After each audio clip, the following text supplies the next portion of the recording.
How many of you would like to put an extra zero in your paychecks? How many of you would like to put an extra zero in your paychecks? That's the way to go. That's the reason to be in this business. Santiago's average sales price is well over $5 million. Anyone would like that? Yay, nay? You know, and he's selling a home a week. Put those two things together, not so bad. Yes or no? So anyway, Santiago, are you here? Let's give Santiago a big round of applause. What's up, guys? Woo! That was a lot of pressure now. Good to see you again. I'm glad everybody's awake. I can hear noise. You know, everybody knows what a dab is? I've been traumatized by my children of what the famous dab is going around everywhere. I go to school to drop my kids off, and everybody's like going like this. I'm like, what's going on with these kids, you know? Okay, now I know you're awake. Well, first, the disclaimer that I always, put out there. I'm here just to share what a great time I'm having in my life, how I'm applying that to real estate, and I just want to share it with you guys. I share it with people in my company. We have a great group that I lead.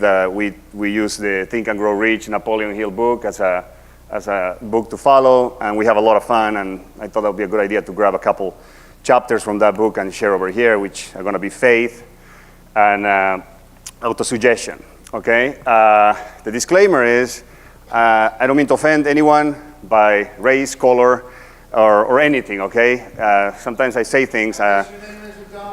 That's right. So please, whatever works for you, whatever I say that you resonate with, grab it, use it. Whatever doesn't work, just let it go and focus on what you like and what these crazy guys are about to say. Luxury real estate. I'm here to tell you how to get into the luxury real estate. What the difference between selling condos and selling the $10, $20 million houses. And to me, it's pretty simple, okay? It's not much different. I think the main difference is within you, is that comfort level that you have on going and speaking with someone that owns that $20 million house, as opposed to talking to a friend of yours that is selling his first condo. And that's just here, okay? So the trick, I think, what it worked for me is you prepare yourself better. And I spoke about how to prepare yourself. We talk about the rituals and the meditation in the morning and the meditation at the night and the exercises and the breathing exercises. And there's tons of them. You can Google them, you can YouTube, you can watch great teachers out there, certainly better than where I'm speaking right now, Tony Robbins. I mean, there's tons of them, okay? But in order for you to go and sit and be comfortable in one of those rooms and do the 7, 8, 10, 20, $30 million sales, you have to be comfortable yourself. You need to wake up every morning, you need to have a goal, you need to know what direction are you going, and then you need to take action, okay? I was talking to a client of mine the other day. He put an interest in business together and just sold it for close to $1 billion. And I was talking to him, and I'm like, how do you come up with that idea? That's such a great idea. And he said, when I was talking with classmates in USC, and we were like sharing ideas, and I'm gonna do this, and I'm gonna do that. They all have great ideas. Actually, 2 guys have better ideas than mine, but the main thing is execution. Is actually taking the steps to make it happen, and that's where a lot of people, I think, drop the ball. Woo! So it's very important that you have a plan. Why? Because you wouldn't go in a taxi and say, take me somewhere, right? It'll be expensive, long, the road to somewhere, who knows where it takes you? Nowhere, right? So you need to have a goal. Once you have that goal, what are the steps that you're gonna take to get there? So you need to have long-term goals, short-term goals that eventually will take you there, and you need to break it down and you need to schedule it. It's not real until you put it in your schedule. I'm gonna do that, I'm gonna do this, you procrastinate, you end up not doing anything. But if you schedule it, every single thing that you do in a day, you just put it in there, then it's real.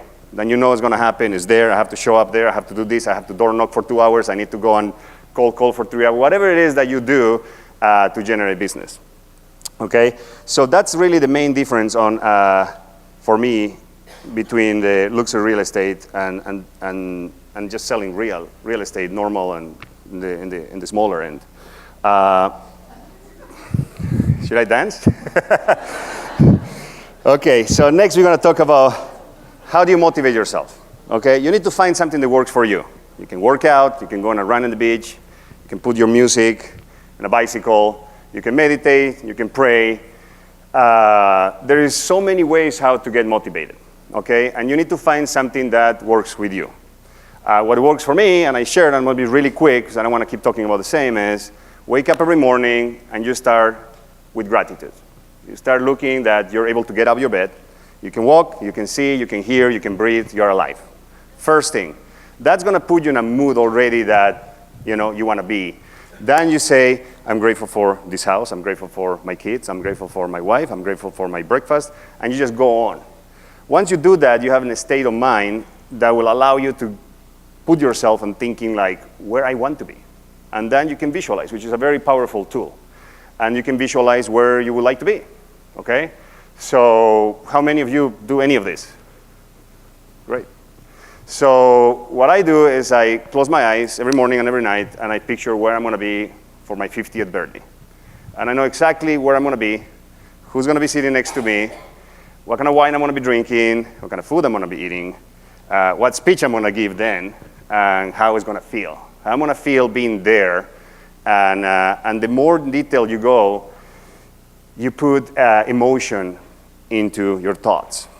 And that's what this chapter that I'm going to go over, the chapter of faith of this book, Think and Grow Rich, talks about. Faith is a state of mind. And it can be created, it can be induced by repetition, by autosuggestion, okay? Now, yes, we normally relate faith with religion, okay? Yeah, your faith, you have this strong faith. Yes, it's true, but you can also have faith in yourself. You can have faith in your marriage. You can have faith in your business. You can have faith in your partners. You can have faith in a lot of things, right? And if you think that your faith is kind of weak, then you can make it stronger.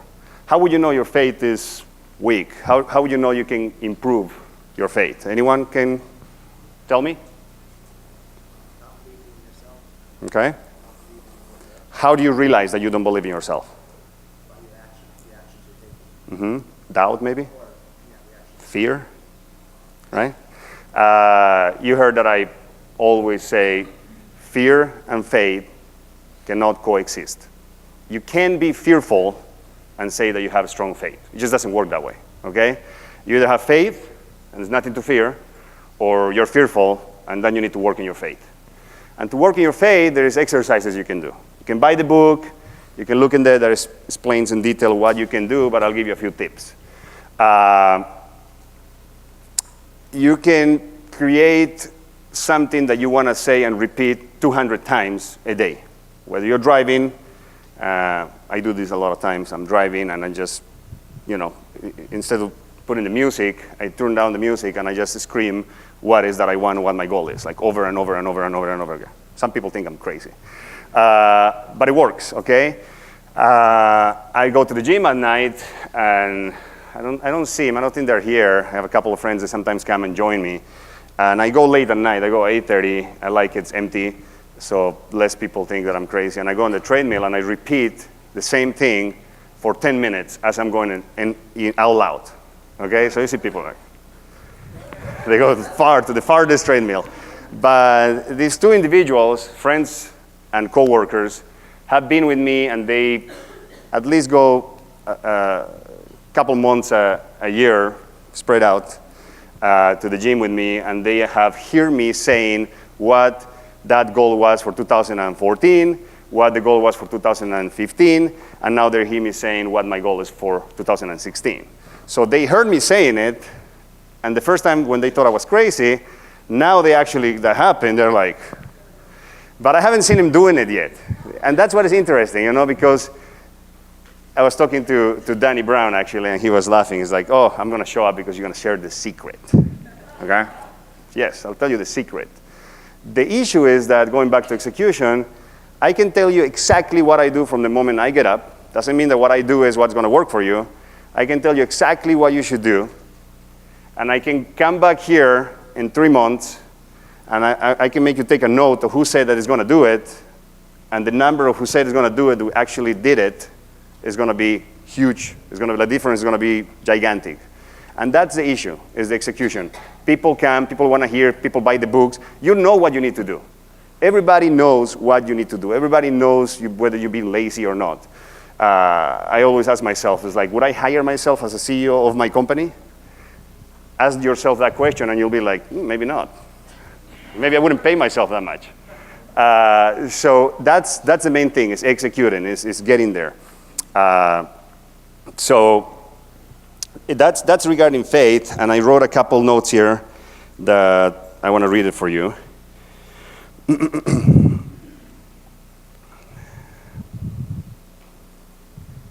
Okay, so faith is the state of mind which might be induced or created by affirmation or repeated instructions to the subconscious mind through the principle of autosuggestion. Okay? The affirmations that I told you that you can do at the gym, that when you wake up in the morning, when you're driving or whatever. And saying it out loud has a meaning. If you just think about it, it's great, it's better than nothing, but if you say it out loud, you hear yourself and it really goes into your subconscious mind. And that's what you really want to do, is to go in your subconscious mind and put emotion into it. Because if you put emotion in your thoughts, it has to manifest an equivalent reality. It has to happen. It will happen to you. The universe will correspond. You will get a phone call from someone. You will go in an open house and 2 people will walk in there, they want to do business with you, but if you're not aligned, you won't notice it. You'll say hello, you'll be on Instagram, you'll be like doing whatever, and you won't take advantage of it. But if you are on top of your shit and you are aligned and you're doing what you're doing and you really, are into what you want to do and you're going to get it and you decide, is that decision, I'm going to make it happen. If you decide it's going to happen, when they walk in that open house, you'll see the opportunity, you'll take advantage of it. I've seen it happen to me over and over and over again. When you walk in that listing appointment in a house, the $20 million house, and you're confident, and you obviously, I'm assuming that you'll know the comps, and you know what's sold around the area, you study the house, ideally you study who the owner is so you know how to talk to them. You do all in a study about real estate regarding, but if you are also in alignment to who you are and you have that energy, when you walk in that room and they just met with 2 other guys that they don't have it, they will feel it. They will know and they will want to do business with you. It works that way every time, all right? Let me take a little while. Any questions so far?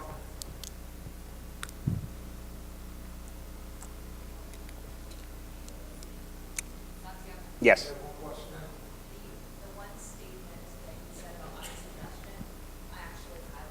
I saw that. You put it on Instagram, right? Yes. I liked it.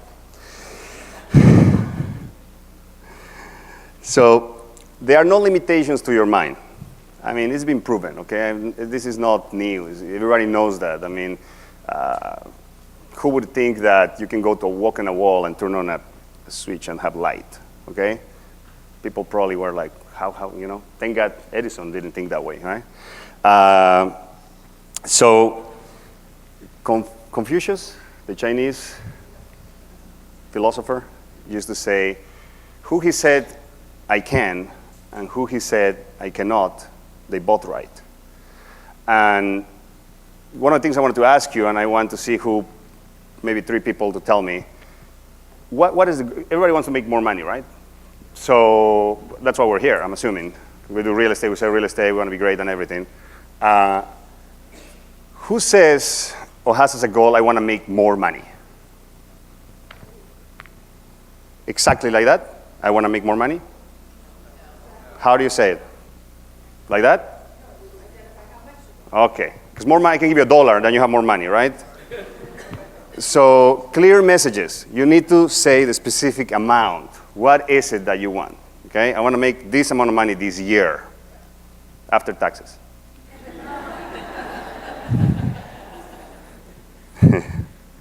All right, so that, I just want to make sure that, that's very clear, because a lot of people just don't realize they set goals and they're just so broad and they're so open that doesn't really mean anything. It can be $1, it can be $1 million. I mean, you need to be specific. It's very specific. So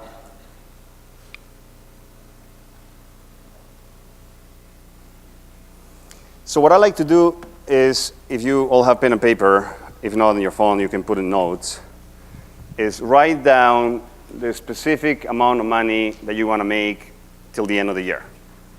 Like Brandon says, final stretch, we have about 90 days to open escrows and close them.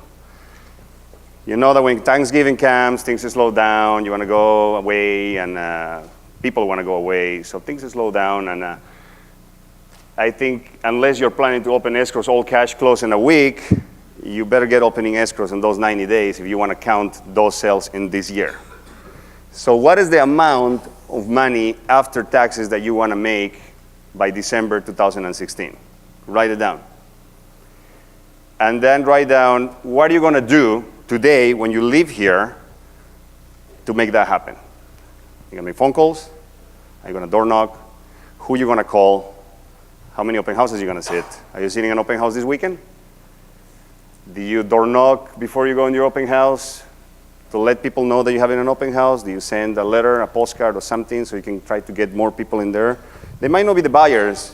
They might be the neighbors. But the neighbors you want the neighbors to know you. So 4 years from now, if you plan to be in the business that long, because a lot of people just come in and out, they will remember you. They'll see your name. And those are the things that you need to do because it takes time. This is not a business. I remember, it took me about 7 years for me to start really making a good living. It took me a little longer for whatever reasons I have. I wasn't from here and all those things that, you can use as excuse, but I don't think there should be excuses for anyone. I was able to do that, and I remember the day that I made that decision. I was waiting tables, and I got very frustrated. I was 2 years in the business and just stuff wasn't happening. And thoughts came in mind, I better go back to my country. Why do I have to do this? I went 5 years to college to wait tables. It doesn't make any sense. But one day I said, I came so far. I've gone through all this. I'm just not going to go back and throw everything to the garbage. I'm going to make it happen, okay? And I'm not going to stop until it happens. And the day that you make that decision, that is the strong decision, you'll know. It's almost like you get introduced to your other self. You'll do things that you didn't think you're about to do or you are able to do. And when you get there, that's a power place to be. And you need to use that momentum and just go. And you need to go and you need to work hard. And you'll see great results. You'll see very, very good results. So I don't know when Steve will invite me to be up here again, but hopefully I can see many of these faces. And I want to remember who wrote down what your goal is. And I'm going to ask who was here last time. And I'm going to ask what was the amount of money that you wrote down that day. So save that little paper. And it'll be very exciting to see that actually happens. I used to surprise myself. And I went and I found a little book the other day, a notebook that I used to write things. And I'm going to bring it next time. But you start opening and you start reading the stuff you put in there, and it's amazing how actually a lot of that stuff actually happened. It might not be 100%, but 90% of it happened. 90% of the goals that I put in there, they became reality. And if you don't keep track of what you do, then you just don't know where you are. But if you keep track and then you go back, it gives you self-confidence. You read and you say, oh my God, I did that year. It was so hard, I remember that. I thought that's going to be impossible, but I actually did it. And that just makes you more confident in yourself. If you're not confident, people won't trust on you. If you're confident, people will say, yeah, that guy can sell my house, for sure. I want to give it to him, I trust him. And that's how you're going to develop faith in yourself too. You know that you can do whatever you set your mind. And that's basically it with what applies to the luxury real estate, okay? Is developing the self-confidence to the point that you can go and be comfortable sitting on a table across to that owner of the house, to that business manager, to that whatever person or entity that you want to meet with. And that only comes with practice, learning, preparing yourself. You better know the market, you better know everything you're talking about, and then you better understand who you are and what you have to offer. So that's what I want to share with you guys today. I don't want to stand here for hours and bore you. unless Steve wants to ask me some questions, that he always has some good questions for me, or any of you, please let me know. Anyone, questions or any suggestions? Or two, me and my assistant. Me and one person. Hold on a second. So, anyone follow Santiago on Facebook at all? Yes, no? Yes. So, about a month ago, I'm looking on Facebook and I see a picture of Santiago and Tony Robbins. On what? On Facebook. Santiago and Tony Robbins. You remember that? Yes. And what's so interesting about that is we had sat in his office maybe a month before that picture, or 2 months, I forget exactly. And what did you say to me? I don't remember. You don't remember? I'll tell you. I had asked Santiago to go to a Tony Robbins program about a year ago or so ago, right? And he said, go and buy your ticket, because I've been wanting to go for a long time, and he said, go and buy your ticket right now. Go to your computer right now.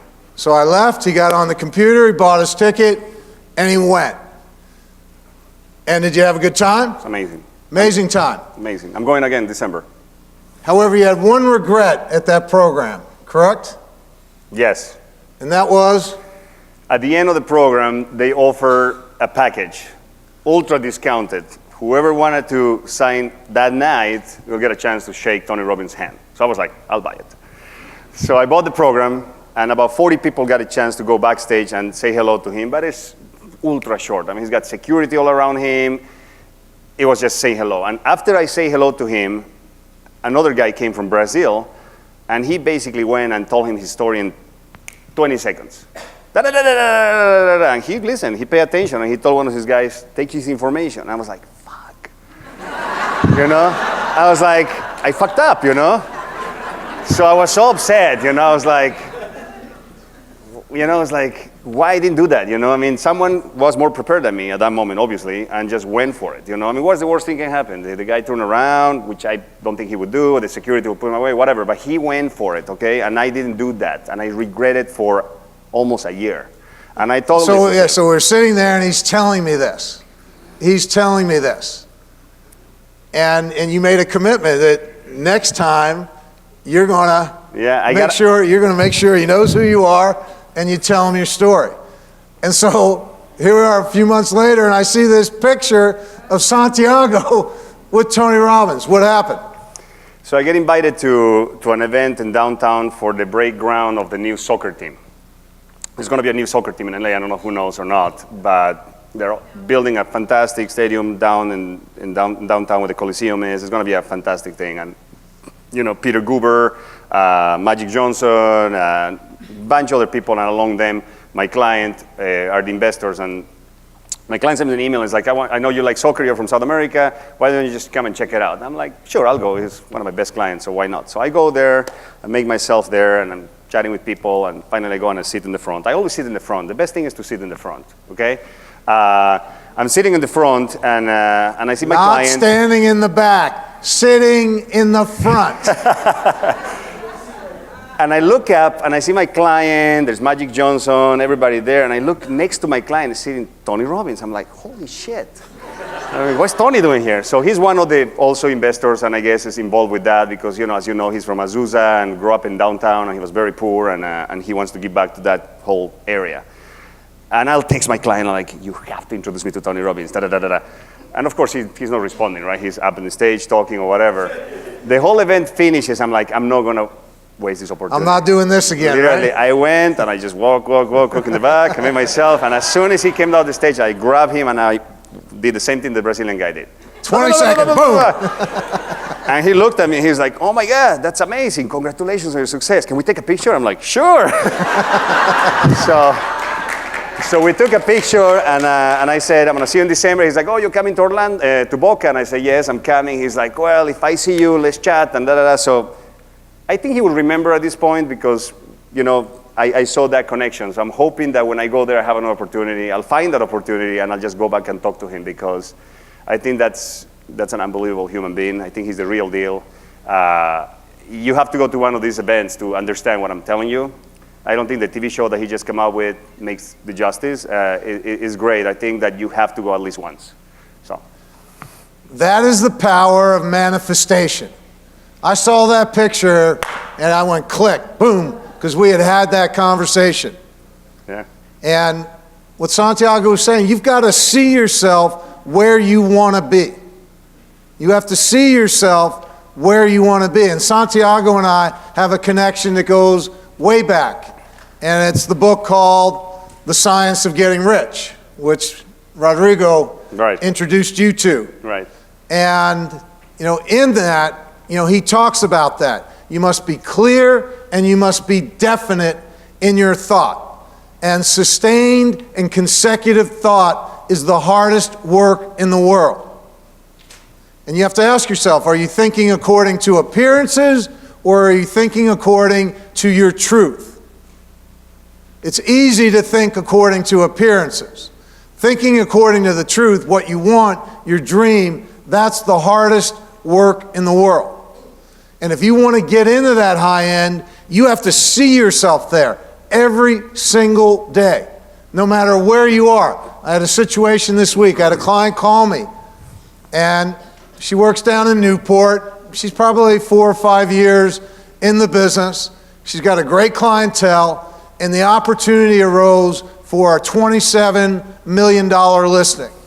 And she's calling me up, and she's telling me about the conversation she had with someone. I say, get on the phone right now, get over in her living room, and get that listing. And an hour later, I get a text back. I got it, signed, $27.5 million. You never know when that opportunity is going to present itself. And the thing I love when I go in and coach with Santiago, he's so restless. He's so restless because there's a hunger, there's a desire burning inside him to be the very best. In a moment, a little later on, you'll see a slide that goes up. Someone has to be the best. Why not you? Well, this guy right here, he wants to be the best. Yes or no? Yes. Gave you the book, Relentless. Oh, yeah, great book. I just finished for a second time. I saw Michael Jordan talking in there. If you like that talk, you got to read this book. It's great. Okay. Relentless by Tim Grover. All right, questions for Santiago? Stand up, please. Hi, I'm Nancy Gerber. Hi. With John Arana in Pasadena. Your name is? Nancy Gerber. Okay, Nancy. Arana in Pasadena. And I transferred from working in Studio City, Sherman Oaks, West Side, doing a lot of really wonderful projects, and for 13 years selling higher-end real estate. I moved to Pasadena. So I've been having a tougher time breaking into that market. And I have had some great opportunities present themselves. And I recently went on a appointment for actually working with a client on preparing for a $5.5 million home.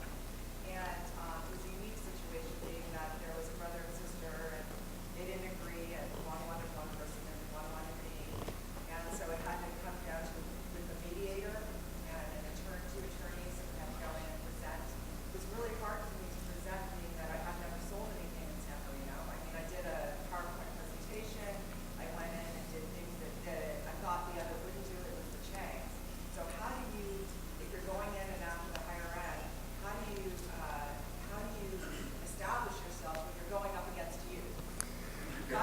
I'll find the best agent in the area. Thank you. Find who the guys that are doing the business are there, okay? And find someone that you like and invite them to go with you. It's better to make 50 cents than zero. I did get someone with me. Okay. They were in my company, and unfortunately, it was very hard to compete against the chains. Just being that they kind of own that market. Uh-huh. Even though they're not doing what that house needs because it's not a Chinese client. Then you got to go in and pitch that. I did. I brought in and And you've got to be passionate, and you've got to put yourself on the line, and you have to get outside of your comfort zone, and you have to understand that you're probably not going to get it. However, you have to do what? I don't know. Would you come back? That's what I would have done. I would have find someone that I like, whether it's ideal in your company, but if you know that there's someone in there not going to help you get it, and you know that there's another person that will. See, the thing with managers, you know, is that managers are great and they can articulate, but the person selling a house knows that the manager is not selling houses. It's just not. Our manager happens to have had, But not at the level that, not the level. right, right. He sells here and there, right? Like all managers. Yeah. That's what I would have done. It's hard to, at that league, which I have been at when I was in Studio City, Sherman Oaks. Right. And I moved to Pasadena, all of a sudden I've gone from having an average sales price of $1.8 million down to 700. It's like, how do I cross that bridge? I get the opportunity. You have to act as if. You have to act as if you belong there and not put that limitation on yourself. I was going to ask, have you have thoughts about coming back? Yes. No, don't. You see, that's a problem. Because you're still here. Because I need to come back and get my business back here because it's so much harder. But what happens by doing that, your body's there, your mind's here, and people are going to notice that, and you're not going to do it. You need to be there. You got to pay your dues too, you know, we all do. I mean, it will take time, you know. I mean, you probably can. Well, but, what's the question? You can't have fear, you can't have faith. There's not room for two. Some people can. It's not, you cover a wide range of areas. Yeah, but I think, the farthest I go is like, let's say Sunset Strip to Malibu. I think going from Studio City to Pasadena is a little bit different, yeah. I would decide where you want to be. If you move there, I'm assuming you have strong reasons why. And if you're there, just make the decision you're there and you're going to conquer that market and you're going to take a few shots that you're not going to get those listings, but you need to strategize and you keep going and it will happen. No, I agree with that. Of course, I'm not giving up, but it just was very difficult all of a sudden when I was up against. Again, the answer to that question is you find the person who's going to make you feel confident, and you go in with that person no matter where they are, who they are, and again, 50% of something beats 100% of nothing. And the idea in that first one is just get your foot in the door, so you have that sale. And I've been in that situation before. When I went to Malibu to a big listing appointment, the first thing the lady asked me is like, how many houses you sold in Malibu? And I said, 0. Never represent a buyer, never represent a seller. A lot of people know the story. It's a well-known house. And she was like, I could see in her face, it's like, not having it. I said, but you just tell you what I'm going to do to bring you the most amount of money. You just go through it, and I'll tell you exactly what's going to happen, and you give me the opportunity, I can get you this number. And I went through my speech, and they bought it, and I got the listing over agents that were selling gazillion houses in Malibu for way longer than me, and we sold the house for about $5 million more than what the other guys were telling them, the experts of the area. Well, we had $1 million disruption and I even had the house appraised prior to going in, and there was $1 million difference in where I was listed and they would, based on what I was going to do to the house, and I already started with the owner and deciding to brother and going and working it as to getting the house started in preparation because it was under some renovation. So let me ask you. Let me tell you one thing, because Okay. she reminded me of something that I forgot to tell you. Complexity is the enemy of execution. Keep it simple, okay? So there are, thank you for reminding, I really will be pissed at myself. I got in my car, I'm like, fuck. There are things you can control and things you cannot. You cannot control having sales in an area that you never sold anything. You can't, that's done. You need to put it up front. Don't be afraid of that. You need to just put it up front, and then you need to focus on what you can do, bring someone with you, and eventually you'll get it, for sure. I might get it back because I So this is what you have to do. You have to say to yourself, next time, what am I going to do? You have to start preparing for that next opportunity. Remember, it's only a mistake if you don't learn from the situation. If you learn from it, and again, say, next time, this is what I'm going to do. So if I get that opportunity, know what you're going to do. Be prepared. Other questions for Santiago?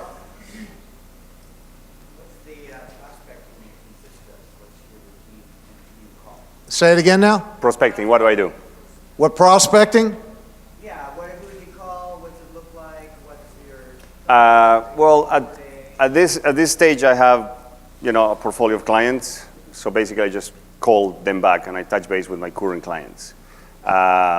Once in a while, I'll feel that I want to go and door knock, maybe.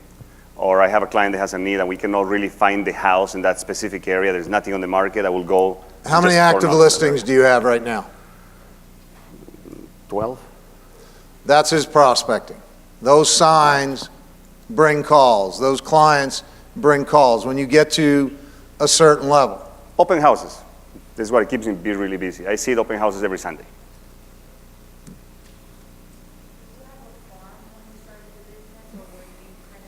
I tried. Did you start Yeah, with a farm? I did. It didn't work for me. Yeah. I tried the farm. I guess it was the wrong farm. I went in a neighborhood that was no way that and I spent a lot of time in there and it was not working. I created a farm based on people's need in my office. And I went to find staff for those agents that had the needs and the clients that I didn't have. And I just kind of put it together. That's how it started to work really well. There's not a right or wrong answer. You can do a geo farm, you can do a people farm, you can do price point, you can do property. You can slice it up any way you want. There are agents like Santiago, Peter's the same way, Sally Foster Jones. They're going to do business anywhere and everywhere. There's not a right or wrong. Other questions? When's the last time you lost? Last When week? was the last time you lost a listing? Last week? Yeah, I lost like 2. The more business you do, the more business you lose. And you have to be prepared for that. And that's why a lot of people can't grow their business, because they can't take losing. But when you start moving up, you're going to end up losing more than you ever did. And you have to be able to embrace that. Yeah, if you're losing a lot, that means that you're doing well. Because you're doing that much business, and so you lose, you can, go and get them all. I mean, and you have to have in this business, I think, resilience. The ability to just, okay, now out of this, I'm going to learn this, I'm going to find another opportunity and just move on and drop it and keep going. What's next? The people that I think dwell upon it and just see it and they're like, oh my God, I didn't get that. I should have done that. I should have done this. What I'm going to do now, blah, blah, blah. All the other opportunities that are coming, you're not seeing them because you're so focused on what didn't work. Okay. Lauren? Do you ever feel a sense Hi. of confusion, or like you don't really know what you want? I mean, you always seem so clear and No. so in the light. Come to our coaching session sometime. He's crying like a baby. Honestly, when I hear you, I think, God, you're so in the light and you're so focused and it's inspiring and I love it. And I don't feel, I feel confused sometimes. I'm like, I don't know what I want. I'm wondering if you ever feel that way. I don't feel confused, but I'm human too. So there is days that maybe I'm a little more tired. Maybe I got 3 phone calls in a row that were like punches in my face. And you just, you kind of, and that's why we do these books. That's why we talk about this, because in those moments is when you want to use these tools to get out of there, okay? I did put a big goal this year, and, it's a big goal. So I'm thinking all the time, okay, so now I have 90 days to reach that goal. And sometimes I start thinking like, okay, and I start getting a little anxious, but then I stop and I said, just focus on the goal. Don't worry how, just do what you do, go out, work hard. I got 2 calls yesterday. One is at 10:30, I actually had to go to meet a developer that called me, wants to show me a $80 million house. He says it's 80, I don't know if it's 80 or not, but it's a 30,000 square feet house. Brand new construction, I'm going to look at that. That's 80, one house. And then I met with a couple people yesterday that they're planning to buy several lots. The combined are a little bit over 60.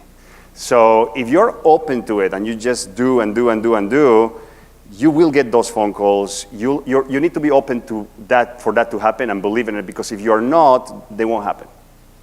He puts a lot of structures in his life that get him back to center.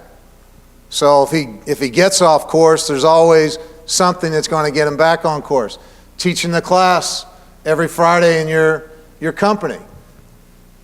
Right. That keeps you focused. You've got to go through the book, Right. you've got to read your notes, coming here. And you got to talking practice about what you it. preach. Right.